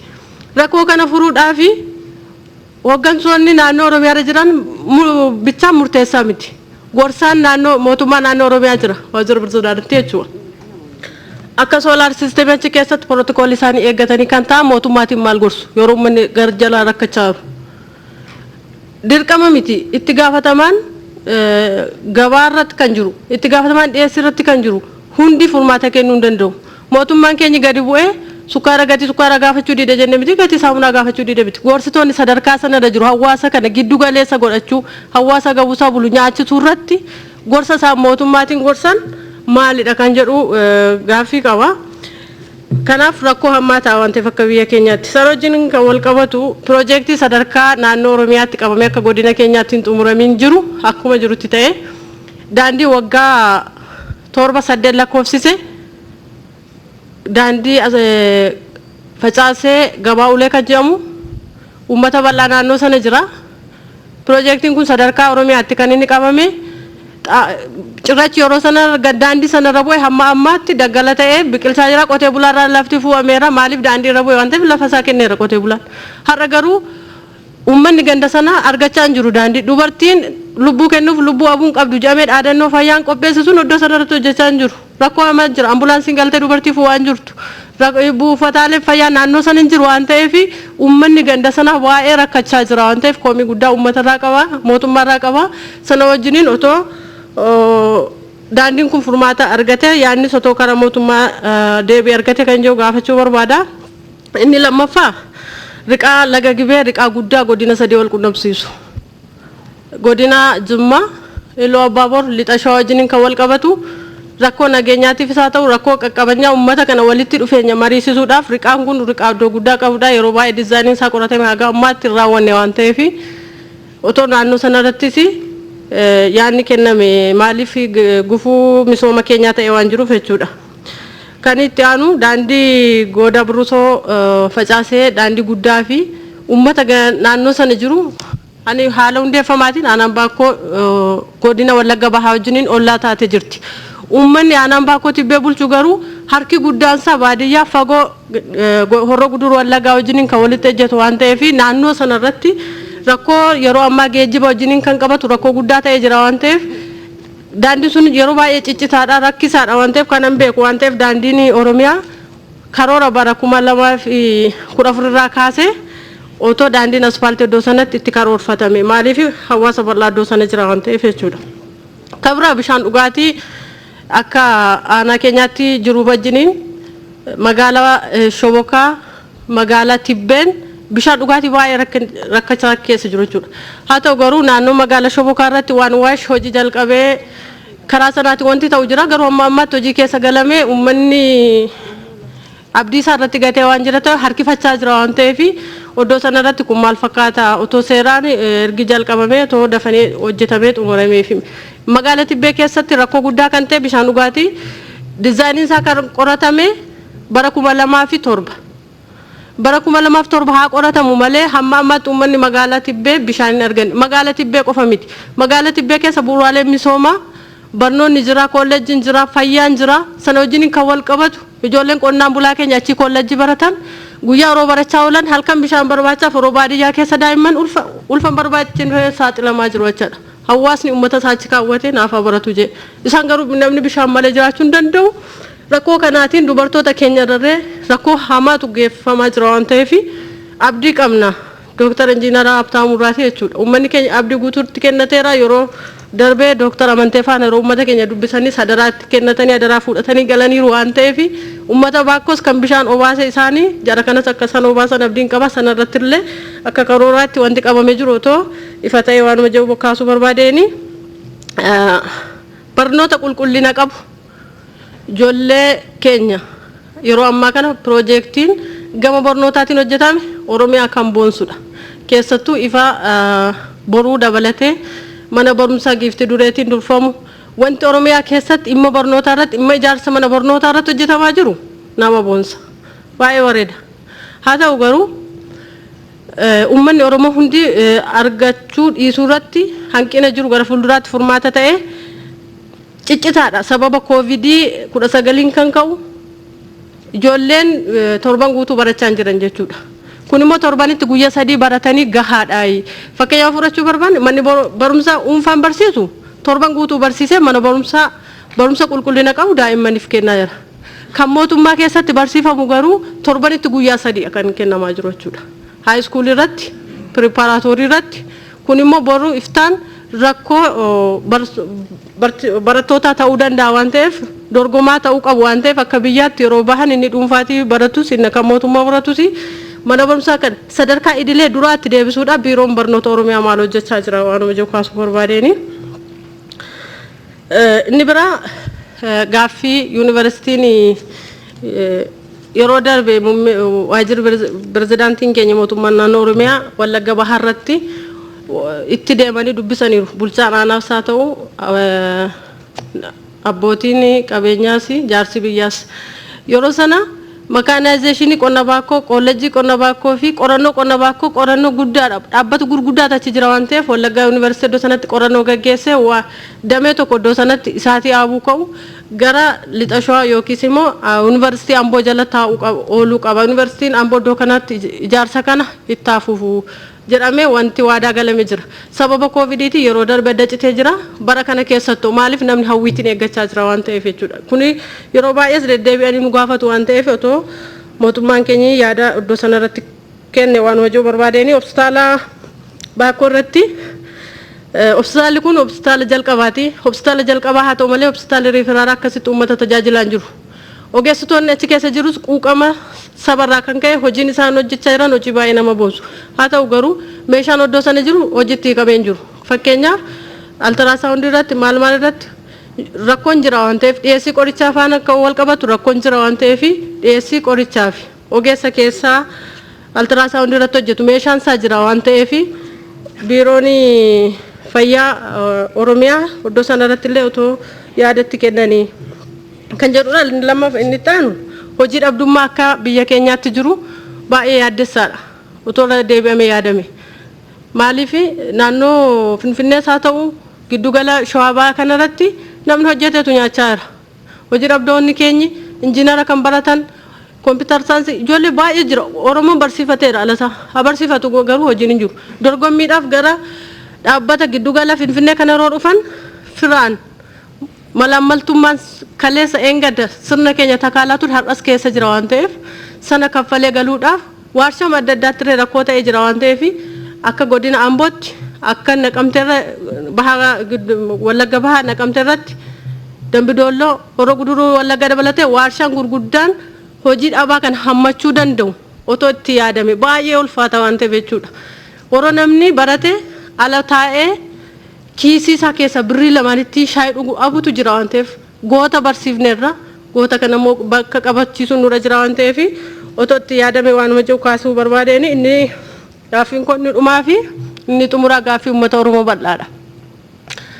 Innis goota keenya Hacaaluu Hundeessaa goota bookkisaa deemu halkan ta'e guyyaa kan 4 kiiloo nu gahe goota onnee sibiilaa jedhanii pirezidaantii keenya kan beekamtii laataniif hojjettoota mootummaarraatii siidaa warqeetu ijaarama jedhamee birrii walitti qabameera. Rakkoo guddaa kan nuti ta'aa jiru iddoo sanatti jechuudha. Maaliif namni iddoo kanatti olle wanni ijoo jiru achitti nuun argu achitti nuun akka nuti ceephamaa jiru waan ta'eef birriin akkaawuntii maatii Hacaaluurra gale uummanni Oromoo iddoo sana ilaaluun barbaadu. Birrii akkaawuntii irraa ilaaluun barbaadu. Kan inni ilaaluu barbaadu waadaa siidaa warqee Finfinnee keessatti dhaabata jedhamee ilaalamuu barbaada malee isa kan ilaaluun barbaadu. Kanaaf siidaa warqee Finfinnee keessatti waadaa galame sun uummanni keenya hamma qabu hojjetaa mootummaa hamma qabu walitti cuure sun goota kanaaf kan malu siidaa warqeerraa sun bakka beekamaa fi iddootti namni ilaalee garaa isaa ciiffachuu danda'u gaaffii uummata Oromoo maraate waan ta'eef maaliif hin ijaaramne yoo ijaarameera ta'e immoo uummanni Oromoos ta'e kan gurra qiqqisanii eeggifatan baay'een jiru waan ta'eef otoo ifa ta'e maaliif rakkoo guddaa waan ta'eef innis jechuudha. Gootaaf siidaatu mala siidaa warqeetu mala ijaaramuufi qaba fixeeraa galatooma. Hayyee gidduu kanarraa gaaffii hafuun qabne tokko jiraata. Dhumarra dhuma kan jirtu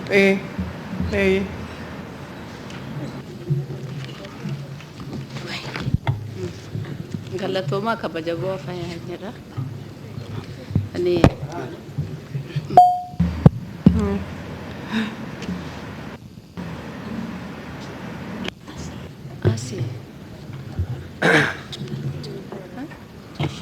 Tole galatooma kabajamoo fayyaa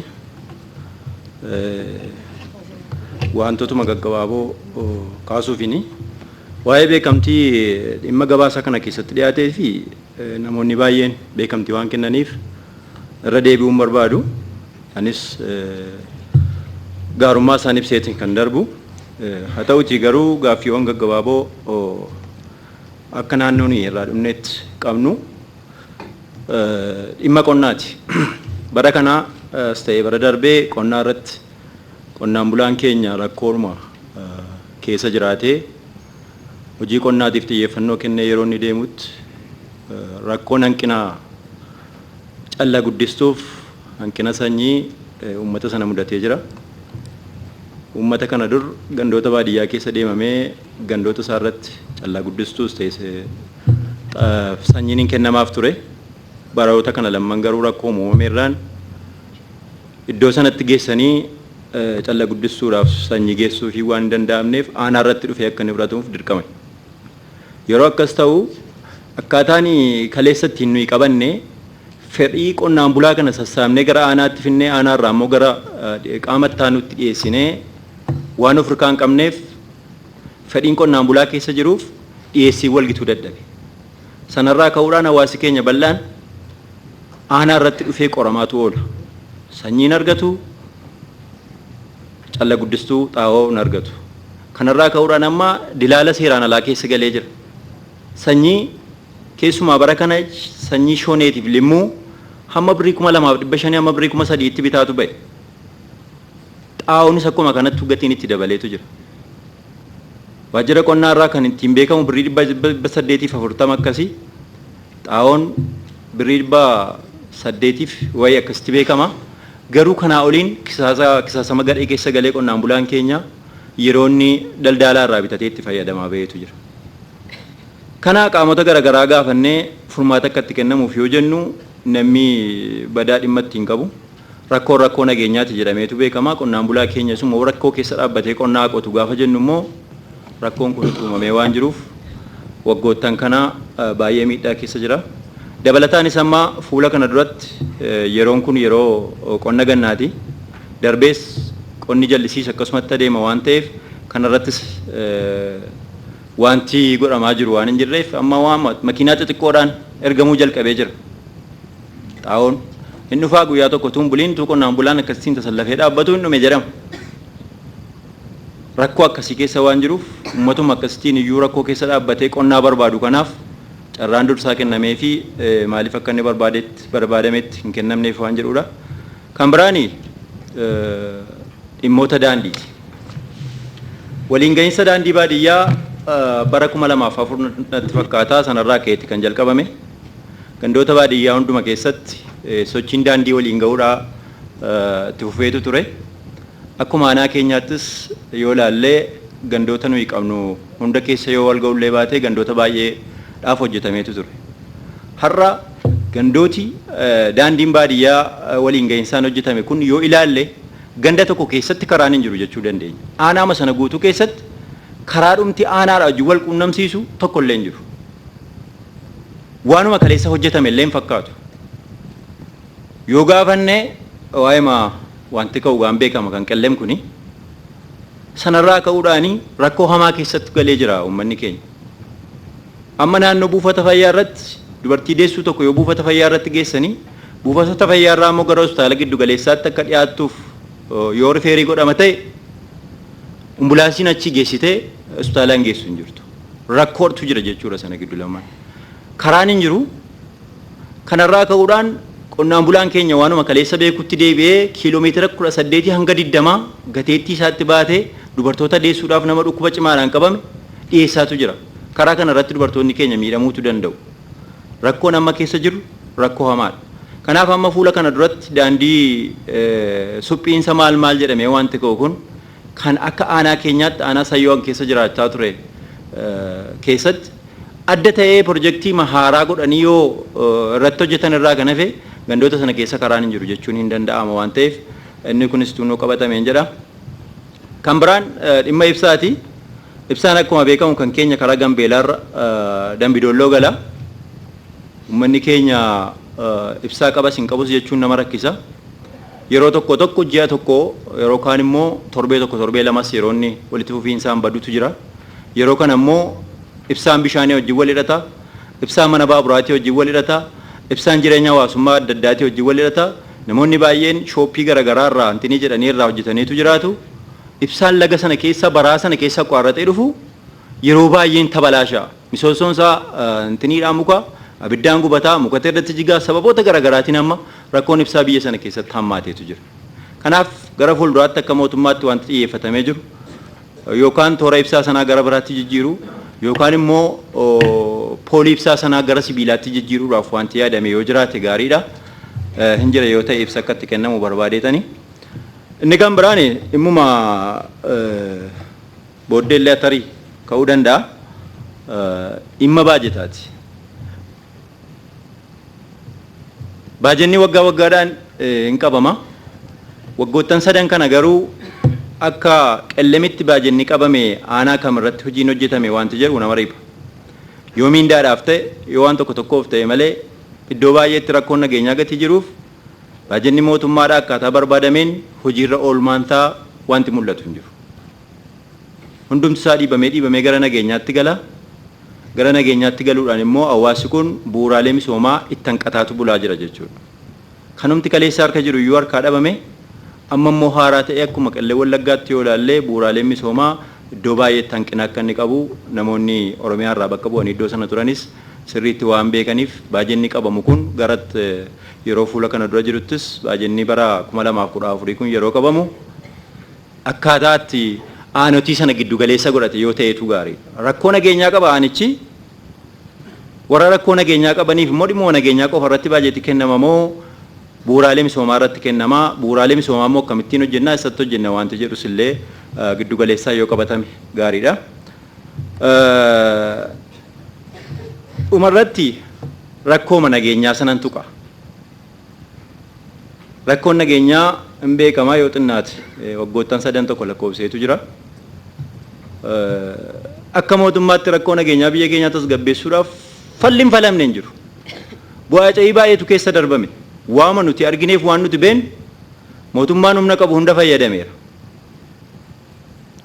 Wanti federaalli qabus wanti mootummaan naannoo qabus hundumtuu iddoo sanatti argineera. Karaa biraas karaa jaarsolii biyyaatiinis yaaliin deemamee jira. Garuu ammammaatti rakkoon nageenyaa biyya keenyaa hin tasgabboomne uummannis nagaa argatee boqotee hin jiraanne. Kanaaf wantoota tokko deemamee amma naannoo Tigraay irratti lola guddaatu ture. Lola sanaan juuntaan irratti tarkaanfiin fudhatame. Tarkaanfii sana booddee immoo haalli jiru gaafa ilaalamu mee waraanni kun dhaabbatuuti uummanni kun gara qonnaa isaatiitti galu gargaarsas karaa nagaa kennamuuf waan jedhamutti galame. Kan naannoo lixaa garuu qorannoo geggeeffamuu dadhabe ta'ee naan galle malee rakkoodhuma waggaa 3tu har'as jira. Maaliif maal rakkoon kun ammarra deebi'amee akka inni ilaalamuuf humna jiru hunda fayyadamne jaarsa biyyaaf maal fayyadamne irra kanaan falliin argamne amma falli biraan maaltu jira jedhamee maaf sadarkaa biyyaatti qoratamuu dadhabe. Yoo ilaalle gara gadii kana namni ajjeesus namni du'us Oromoodhuma. Waan nama saalfachiisu amma waan Oromoon kun waluma irratti isaatti hidhataa deemu natti fakkaata malee wal oolchuudhaaf waan deemaa jiru natti hin fakkaatu. Maal aadaa kana jijjiiruudhaaf beekaa meeqatu biyya kana keessara qorannoo meeqa biyya kana keessatti geggeessuun kan danda'amedha waan ta'eef maal waa'ee kana irratti teenyee maaf qorannoon geggeeffame karaa kamiin falli argama waa'ee keessumaa amma kan lixa Oromiyaa kun akkamittiin falli argama jedhamee maaliif hin barbaadamu.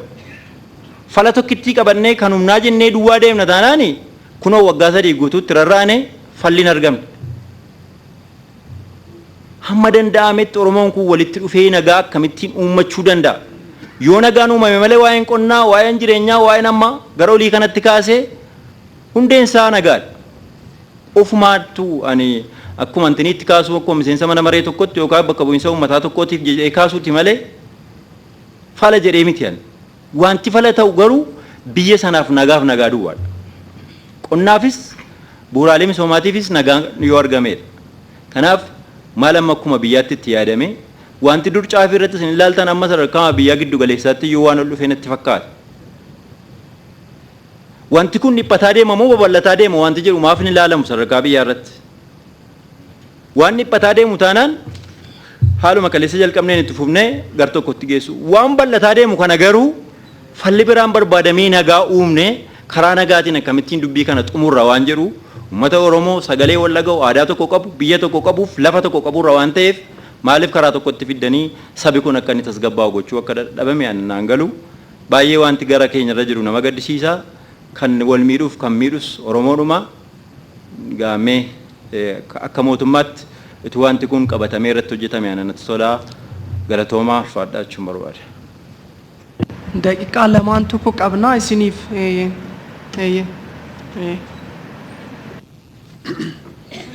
yaadotan ka'in irratti qofa xiyyeeffatan. Tiyyaallee diqqoomaa garuu galatooma.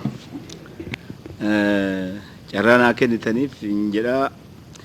Ani dhimma nagaa irratti xiqqoo si yoon jedhu zabana dheeraa amma abboonni kennallee yoo nutti himannullee haga ejjatee nati yoo agarru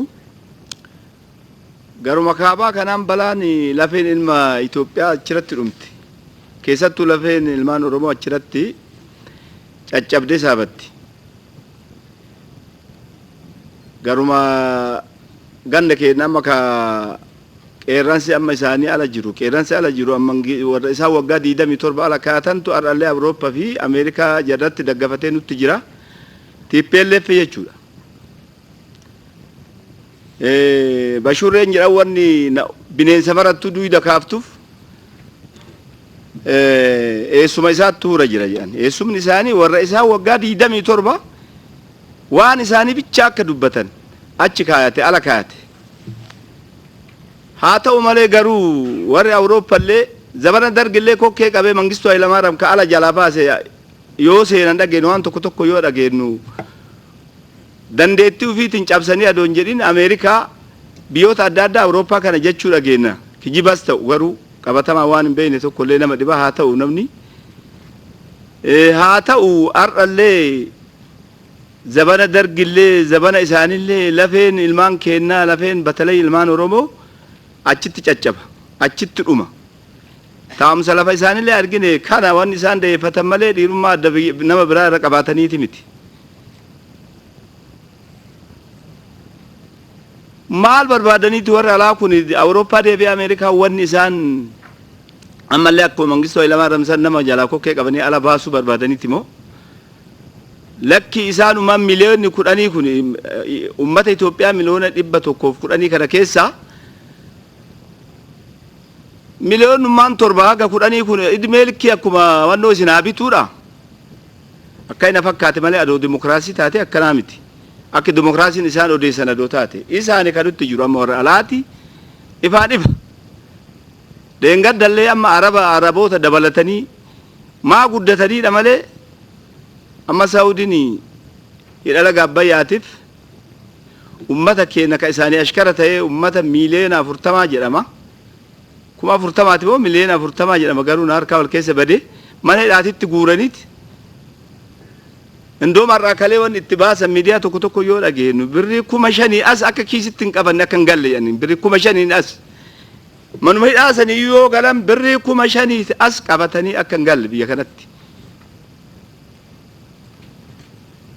isaan har'a yoo Gibxiin qarqaran laga Abbayyaa kama Gibxi bichaa godhan burqaan isaa parsantii 85 hanga 6 nu keessa ta'uu adoo beekan haqa laga haqa Gibxiiti an Abbayyaan isaa laga haqa Gibxiiti Gibxi man bichaan itti fayyadamtu namni biraa haa dhumu isaan nama qullaadha kiisii qullaa galchan kana eessa finnanu maalin horata ummanni Awurooppaallee ummanni Ameerikaallee adoo dimokiraasii beekee ummanni kullayni kun ka isaaniti isaan keessaa burqee hiyyummaa qabanii hiyyummaa ofii kan itti haabanii ukkulee haa fayyadaman maan jenne idmee likkii isaantu fayyadama ufumaa achi kaayataniitu waraana TPLF waraana biyya alaati yoo jenne hin dandeenya yoo toroggomne garuu dhiifama nu godhaati jechi kun Xaqilaa Ministeerii keenya bira ga'ee duraayu fala itti kennaa jira ammallee fala itti haa kennu isaan hin beeyna waan raawwataa jiran namni kuma 40 mana hidhaatitti guuranii kaanillee ka eeyyama ofii kennaniifillee kisaaraa eeyyama inni fudhate bishaanitti haraniit ummata kana asitti qullaa kun 500 as kiisii kaatee akka badee kanatti hin galle jedhaa jiran haa galu ummanni keenya eessa finna waan ofii eessa fidan hin galaa garuu ummanni Oromoo waan ni caffeen kunillee beekuu qabu haa galu hin qabna dachee bal'aa qabna TPLF fooqii ijaartee Finfinnee irratti ol dhaabdee fooqii abbaan irraa wallaalame kama isaaniitti ka'ee nuti miti zarafanii ummata qabeen ummata Oromootiin ka ijaaran qabeen ummata Itoophiyaatiin ka ijaaran sabab sabniitiin ka ijaaran isaanuu rimaa ilma haadhati ilma isaaniitti garatti kennaa turan qabeenya keenya dachii bal'aa Finfinnee irraa jammaree katamoota gurdaa nu qabnu keessaa gurguddaa jira dachii bal'aa rimaa garaa ofiitti kennaa jiran jiraa isaaniitti isa gizee waggaa 27 biyya kana buut gabrummaan bitan gabrummaan nu bitani akka wanni ummanni keenya namni 40 kun haa galu kuma meeqa garuu naarkaa wal bade haa galu yoo gale isin wanni wal finnuun tokko nu ummanni keenya ummata Itoophiyaa irraa jammalee keessattuu ummanni Oromoo waliyyaan ummata kana yoo gale dachi babal'aa qabna yoo har'a mana jireenya bakka inni meeshaa isaa itti hidhatu daa'ima dhalteetti mana hidhaa ciifte har'a ka xaaratellee waan xaarate kun dhaanii harka galan qullaa galu jiraa jirani eessatti akka kufu kan itti yaada afaan caffee kanaatiin isin gaafadhan yoo daffara yoo isinillee daffare maal kaareen 200 takka yoo kennamteef waan birallee dadhabe yoo qansirallee dalagee bule har'a achi ciise jechuu isaanu akkasitti wal yaadanii har'a fooqii ijaaranii sanumaan deebisaniitiin nutumaa jirani arabni amma Gibxinyi fi Awurooppaa jala dhuftu tuni abboonni keenya 60 keessa 62 63 64 hajjii deemanii nu himanii yoo sandiqa hiyyummaa irraa bachoo micciira abboonni keenya godhatanii asii deemanii achitti nyaatan kadhatti kana kennaafi turre jedhan daa'ima nu asii fedhannee deemu hin kijibne kana dhugaa dubbadhe kana kennaafi turree jedhan har'a kana nyaattetti rabbuma isaaniillee haga kana kenne ilmaan kennarra achitti shamsan homaa miti kan ofii ummanni Itoophiyaa ummanni Oromiyaa keessattuu pirezidaantiin keenya itti yaaduu qaba ummata achi dhufu kana hin qabna qabeenya uummata akka nutti nafne wal waanyina malee wal jibbina malee qabeenyi gandaa yoo kennine nutti tola malee yoo ofii walii kennine nutti hin tolu kana rakkoon kenna homaan ongolanarraa Muhammad Al-Aruusii meeqatam ka isaan jala jira namni afaan aramaa beeku ifaan ifatti baasaa jira gisee har'a waa'ee hidha keenya laga Abbayyaa ifaan ifatti yoo humnaan nurraa fudhatan malee akka beekan san haqa ummata Itoophiyaati haqa biyya tanaati irraa fayyadamuu qabna dhumuu qabnu hiyyummaa qabnu tanaan malee batalay ka gaafa kaane gamtaa addunyaa irratti nageenya addunyaa irratti Dr. Silashii Baqqalaa waan jedhan agalatoom Dr. Abiy matu achi kaayee waan namni biraa fidee achi kaayee miti deebii ga'aa fi deebii quubsaa kennaniif hin saalfachiisa warra achitti nutti murteessuuf gabbeessan nu kireera achitti abalaalla'uuf hin deemne wanna hin gaddamne wanna gaddamnu hiyyummaa ummata keenyaa irraa baasuuf jedhan bishaan achitti gaddamne san sirriidha bakka hin saalfachiise kuni silaa dubbatu iyyuu hin qabdu asitti nu waamanii dhimma misoomatiif nu gaafachuu hin qabdanii dhimma nagaa gootanii yoo jedhuun hin saalfatte akka Ameerikaa guddirasi deebii kennite hin caqafna miidiyaa takka takkaan akkana dhiirti bakka hayxi akkanatti baate Muhammad Al-Aruusii jalaan nama meeqa jira amma miidiyaa namni caqase arabiffaa yoo caqase zulmii hojjataa jirtan isin jedhee warri araballee warra Awurooppallee warra Ameerikaallee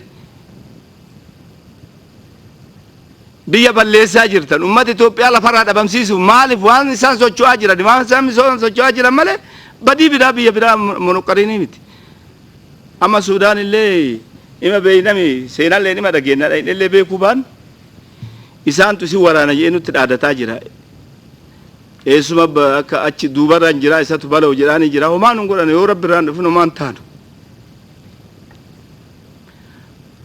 itti yaadamuu qabaa ani guddaa qaqqabee ka jedhu ari ani haa galanii biite hin hojjanne malee nama mara geenna bakka alaayyuu hin geenna amma TPLF namooma isiitti fi biyya isillee ni bebeeyna bar guyyaa 10 moo guyyaa 13 wayii achitti akka carraa wayiitti fachi dhaqne ilaalle daaraa malee maal qabdi maqalee qabeenya kennan asii guurte akkasitti fooqii ijaarte ምንም የላት በቃ ጋራ ቂሌ እዚህ ነው እዚህ ነው ፍንጀጅ ሎለ በይነቴ ካን እምበይነ ቀበተማን በይነ ቂሌን አላ ዳራን አላ ዋንተ ከንቀብቱ ከዋንተ ከንባ ዮ ሲንጄ ቀሌው ምን ጨፈ ኩኒ ዱጋዋን ዱበደ ፈመተ ኳን ሲንጄ ቁሌን ቀፉ ከገራ ነመኛቱ ቀቤኑ መከና ሲያቺን ጉረኒ ፎቅ ንጃረኒ መሳራን ቢተኒ አከነቲ ራያን ኢትሰብያ nama keenya gudeedee akkana godhee nama Awurooppaalleen Ameerikaalleen miidiyaan jiru mulu kana wajjin afarsa. Miti raayyaa ittisa biyyaa Tigraay bichatti zammateetiin gudeeddi barate Sumaalee zammatee jira dimbarii jira Keeniyaa akkasitti dimbarii jira asii ka'eetiin haga Daarfuur Dabuub Suudaaniin zammatee jira dheengadduma badhaafamee jira aramarra raayyaan ittisa biyyaa keenya maa achitti nimin nama dafaruudhaan nama gudeeduudhaan maan hin himamin achitti kijiba isaan Awurooppaan TPLF fi agartanii kijibduu isaaniitti wajjin qabataniitiin nutti jiran ifaan ifa kuni raayyaan ittisa biyyaa akkanan dalagu hin falmannaaf illee kijiballe maa gara biraatitti gimbaarii biraan jira TPLF fichaadha dubartii jaraattu bareeda dubartii Sumaalee kijibduu wantuni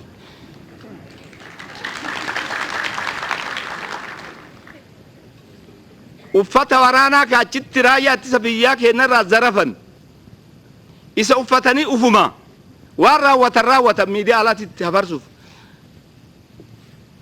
eessuma isaanii kareef jennu sanitti achitti himuuf eessumni isaaniillee dhugaadha maal amma gaafa kaan haamisoo haa qotatanii haa waan tokko jedhanii nageenya haa qabbanaa'u jedhee raayyaan keenya keessaa bahe hagasumatti nama 30 guyyaa masammaara shanan biltsiginnaa deeggartan jedhanii sanoo maan himin Awurooppaan BBC'n ministiseen jettan kun maan himin akka isaan deeggaraa jiran ifaan ifatti akkanatti mul'ata nooma takka waan hin taaneef namni haqa qabuuf namni rabbiin qabu homaan ta'u Saawudii abboota keenya daa'imaa fi bachoo kadhataa baatisan waan rabbiin duroomse nullee mikinaata hin duroomsineef hin qabnu qilleensi keenya akkana jira hiyyuu waan nutti jira wanni guddaan baalasilxaaniin keenya yoo bakka qabate ufii badhaadhinnaa fi taaggala malee akka amma reefasii miseensi cafee keessaa ibsan ufii riivoo bitatuuf taaggala malee wal misoofsu biyya misoofsu min taaggalu kanaaf wanni kubneef